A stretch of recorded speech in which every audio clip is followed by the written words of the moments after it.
Liz Shuler is a trailblazer. I mean, the monumental achievement that she has made by becoming the first woman to lead the American labor movement has given hope to so many people. There's no greater and more important cause than the fight for economic and social justice.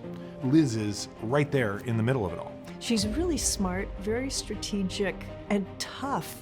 To be a woman in this movement of ours, you pretty much have to be tough. If you look at the way she moved up through the labor movement, you see a very clear path, and you see that all along the way she was a groundbreaker.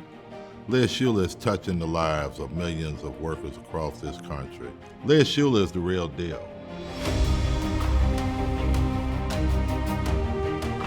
From her time at the IBEW to getting over to the AFL-CIO as secretary-treasurer and of course now as president, she's really promoted finding new ways and new opportunities for people to get into the labor movement. She's able to make a teacher or a nurse's or a firefighter's fight the fight of the broader labor movement and actually move a really diverse movement forward. She started the AFL-CIO's Young Worker Program. If you look around these days, you can see how it's really paid off in terms of young workers organizing at Starbucks and Amazon and all these other places. So she's impacted a lot of people over time, and she's impacted the culture, I think, of the labor movement.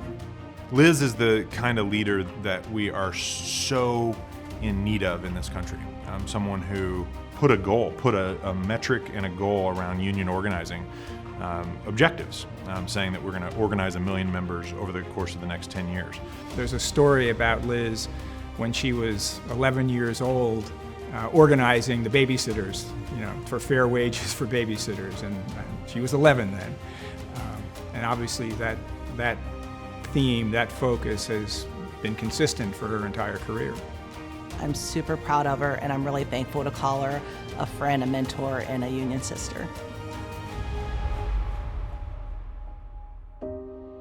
Throughout her career, she's been engaged in making the world a better place.